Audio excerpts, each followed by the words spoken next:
Item ಯಾವುದೇ ಇರಲಿ try ಮಾಡಿ ಆಚಿ ಚಿಕನ್ ಮಸಾಲಾ. ಶಿವರಾತ್ರಿಯಂದು ವಿವಾದಿತ ಲಾಡ್ಲೆ ಮಶಾಕ್ ದರ್ಗಾದಲ್ಲಿನ ಶಿವಲಿಂಗ ಪೂಜೆ ವಿಚಾರಕ್ಕೆ ಸಂಬಂಧಪಟ್ಟಂತೆ ಕಲಬುರಗಿ ಹೈಕೋರ್ಟ್ನ ಏಕಸದಸ್ಯ ಪೀಠ ಶಿವಲಿಂಗಕ್ಕೆ ಪೂಜೆಯನ್ನು ಸಲ್ಲಿಸಲು ಮತ್ತೆ 13 ಜನರಿಗೆ ಅವಕಾಶವನ್ನು ನೀಡಿದೆ ಅಂತ ಆದೇಶ ಹೊರಡಿಸಲಾಗಿದೆ. ಮಧ್ಯಾಹ್ನ 2 ಗಂಟೆಯಿಂದ ಸಂಜೆ 8 ಗಂಟೆಯವರೆಗೆ ಪೂಜೆ ಸಲ್ಲಿಸುವುದಕ್ಕೆ ಅವಕಾಶವನ್ನು ನೀಡಲಾಗಿದೆ. ಈ ನ್ಯಾಯಾಂಗ ತಿರಸ್ಕಾರ ಬೆನ್ನಲ್ಲೇ ಹಿಂದೂ ಮುಖಂಡರು ಹೈಕೋರ್ಟ್ಗೆ ಮನವಿ ಮಾಡಿದ್ರು. ಇದೀಗ ಹೈಕೋರ್ಟ್ ಅನುಮತಿಯನ್ನು ನೀಡಿದೆ.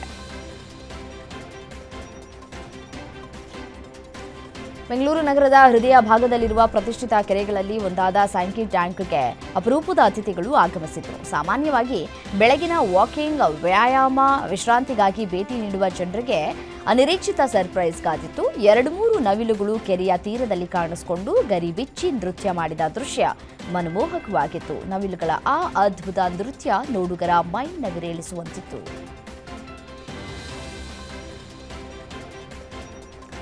ದೆಹಲಿಯಲ್ಲಿ ಹೊಸದಾದ ಪ್ರಧಾನಮಂತ್ರಿ ಕಚೇರಿಯನ್ನ ನರೇಂದ್ರ ಮೋದಿ ಲೋಕಾರ್ಪಣೆ ಮಾಡಿದ್ದಾರೆ. ಇದು ಪ್ರಧಾನಮಂತ್ರಿ ಕಚೇರಿ, ರಾಷ್ಟ್ರೀಯ ಭದ್ರತಾ ಮಂಡಳಿ ಸಚಿವಾಲಯ ಮತ್ತು ಸಂಪುಟ ಸಚಿವಾಲಯ ಘಟಕವನ್ನ ಹೊಂದಿರುವ ಹೊಸ ಕಚೇರಿಯಾಗಿದೆ. ಸ್ವಾತಂತ್ರ್ಯ ನಂತರ ಇದೇ ಮೊದಲ ಬಾರಿಯಾಗಿ ಪ್ರಧಾನಿ ಕಾರ್ಯಾಲಯವು ಹಳೆಯ ಸೌತ್ ಬ್ಲಾಕ್ನಿಂದ ಹೊಸ ಸಮಗ್ರ ಸಂಕೀರ್ಣಕ್ಕೆ ವರ್ಗಾವಣೆಗೊಂಡಿದೆ.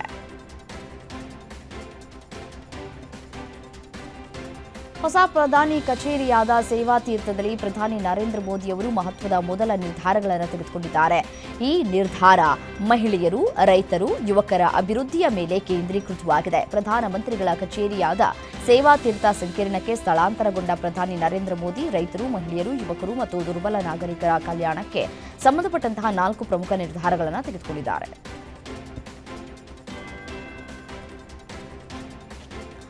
ಇನ್ನು ಬಾಂಗ್ಲಾದೇಶ ಚುನಾವಣೆಯಲ್ಲಿ ನಿರ್ಣಾಯಕ ಗೆಲುವು ಸಾಧಿಸಿದ ಬಿಎನ್ಪಿ ಪಕ್ಷದ ಮುಖ್ಯಸ್ಥ ತಾರಿಕ್ ರಹಮಾನ್ ಪ್ರಧಾನಿ ಹುದ್ದೆಗೆ ಆಯ್ಕೆಯಾಗಿದ್ದಾರೆ. ಅಂತಿಮ ಫಲಿತಾಂಶಗಳು ಹೊರಬಿದ್ದ ನಂತರ ಪ್ರಧಾನಿಯಾಗಿ ಪ್ರಮಾಣ ವಚನವನ್ನು ಸ್ವೀಕಾರ ಮಾಡಿದ್ದಾರೆ.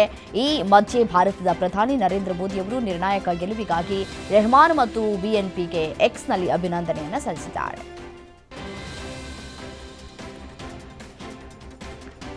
ರಾಷ್ಟ್ರಪತಿಗಳ ಭಾಷಣಕ್ಕೆ ವಂದನಾ ನಿರ್ಣಯದ ಮೇಲಿನ ಚರ್ಚೆಯ ಸಂದರ್ಭದಲ್ಲಿ ತಾವು ಮಾಡಿದ ಭಾಷಣದ ಹೆಚ್ಚಿನ ಭಾಗಗಳನ್ನು ತೆಗೆದುಹಾಕಿದ್ದಕ್ಕೆ ರಾಜ್ಯಸಭೆಯ ವಿರೋಧ ಪಕ್ಷದ ನಾಯಕ ಮಲ್ಲಿಕಾರ್ಜುನ ಖರ್ಗೆ ಆಕ್ಷೇಪವನ್ನು ವ್ಯಕ್ತಪಡಿಸಿದರು. ಅಳಿಸಿದ ಹೇಳಿಕೆಗಳನ್ನು ಅಧಿಕೃತ ದಾಖಲೆಗೆ ಮರುಸ್ಥಾಪಿಸಬೇಕು ಅಂತ ಒತ್ತಾಯಿಸಿದರು. ಈ ವಿಷಯವನ್ನು ಪ್ರಸ್ತಾಪಿಸಿದ ಖರ್ಗೆ ರಾಜ್ಯಸಭೆಯ ಅಧ್ಯಕ್ಷ ಸಿಪಿ ರಾಧಾಕೃಷ್ಣನ್ ಅವರನ್ನ ನಿರ್ಧಾರವನ್ನು ಮರುಪರಿಶೀಲಿಸುವಂತೆ ಒತ್ತಾಯ ಮಾಡಿದ್ದಾರೆ. ಇಲ್ಲದೆ ಹೋದರೆ ಅಳಿಸಿದ ಭಾಗಗಳನ್ನು ಸಾರ್ವಜನಿಕಗೊಳಿಸುವುದಾಗಿ ಎಚ್ಚರಿಸಿದ್ದಾರೆ.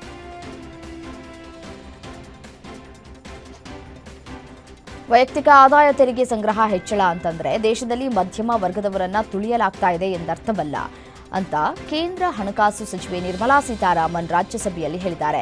2026-27ನೇ ಸಾಲಿನ ಬಜೆಟ್ ಮೇಲಿನ ಚರ್ಚೆಯಲ್ಲಿ ಮಾತನಾಡಿದ ಅವರು, ದೇಶದಲ್ಲಿ ಮಧ್ಯಮ ವರ್ಗವನ್ನು ತುಳಿತಾ ಇರುವುದಕ್ಕೆ ಯಾವುದೇ ಪುರಾವೆಗಳಿಲ್ಲ, ಆದರೆ ಮಧ್ಯಮ ವರ್ಗ ವಿಸ್ತರಣೆಯ ಪುರಾವೆಗಳಿವೆ ಅಂತ ಹೇಳಿದರು.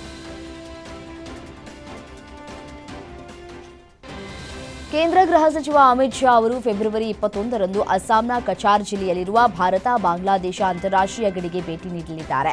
ಭಾರತ ಬಾಂಗ್ಲಾ ಅಂತಾರಾಷ್ಟ್ರೀಯ ಗಡಿಯ ಬಳಿಯ ನಟನ್ಪುರ ಗ್ರಾಮಕ್ಕೆ ಭೇಟಿ ನೀಡಲಿದ್ದು, ಈ ವೇಳೆ ವೈಬ್ರೆಂಟ್ ವಿಲೇಜಸ್ ಕಾರ್ಯಕ್ರಮದಲ್ಲಿ ಭಾಗಿಯಾಗಲಿದ್ದಾರೆ.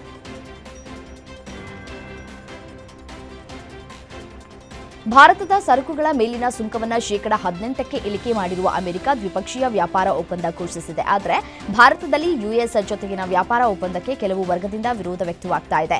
ಕಾಂಗ್ರೆಸ್ ಸಂಸದ ರಾಹುಲ್ ಗಾಂಧಿ ಅವರು ಪ್ರಧಾನಮಂತ್ರಿ ನರೇಂದ್ರ ಮೋದಿ ನೇತೃತ್ವದ ಕೇಂದ್ರ ಸರ್ಕಾರ ಭಾರತವನ್ನ ಅಮೆರಿಕದ ಅಡಿಯಾಳಾಗಿ ಪರಿವರ್ತಿಸಿದೆ ಅಂತ ಹೇಳಿದ್ದಾರೆ. ಕೇಂದ್ರ ವಾಣಿಜ್ಯ ಸಚಿವ ಪಿಯೂಷ್ ಗೋಯಲ್ ರಾಹುಲ್ ಓರ್ವ ಸುಳ್ಳಿನ ಸರ್ದಾರ ಅಂತ ತೀವ್ರ ವಾಗ್ದಾಳಿಯನ್ನು ನಡೆಸಿದ್ದಾರೆ.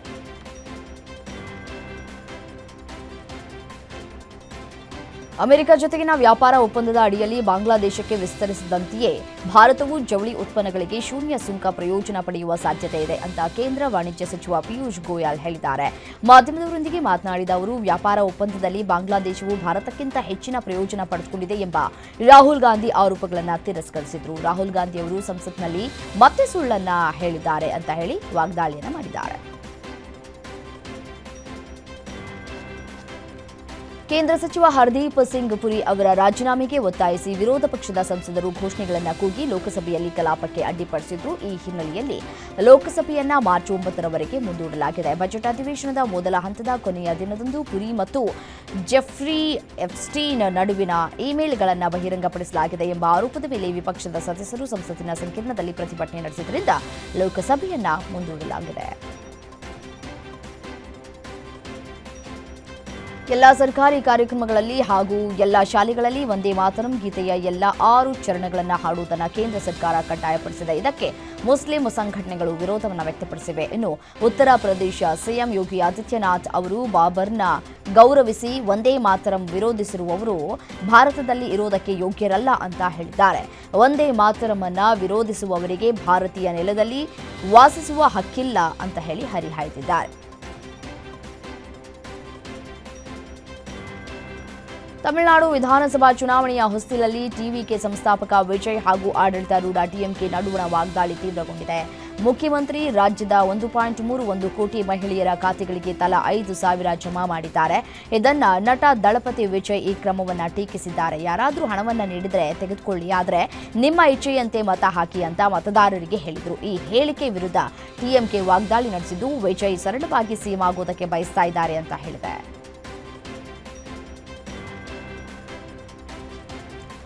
ಜೈಲಿನ ಒಳಗಿನಿಂದ ಚುನಾವಣೆಗೆ ಸ್ಪರ್ಧಿಸುವುದಕ್ಕೆ ಕಾನೂನಿನಲ್ಲಿ ಅವಕಾಶವಿರುವಾಗ ಅದೇ ಜೈಲಿನಲ್ಲಿರುವ ವಿಚಾರಣಾಧೀನ ಕೈದಿಗಳಿಗೆ ಮತದಾನದ ಹಕ್ಕು ನೀಡುವ ನಿಟ್ಟಿನಲ್ಲಿ ಪ್ರಸ್ತುತ ಜಾರಿಯಲ್ಲಿರುವ 1951ರ ಪ್ರಜಾಪ್ರತಿನಿಧಿ ಕಾಯ್ದೆಯ ಸೆಕ್ಷನ್ 62/5ಕ್ಕೆ ತಿದ್ದುಪಡಿ ತರಬೇಕು ಅಂತ ಸಂಸದ ಈರಣ್ಣ ಕಡಾಡಿ ಮನವಿಯನ್ನ ಮಾಡಿಕೊಂಡಿದ್ದಾರೆ.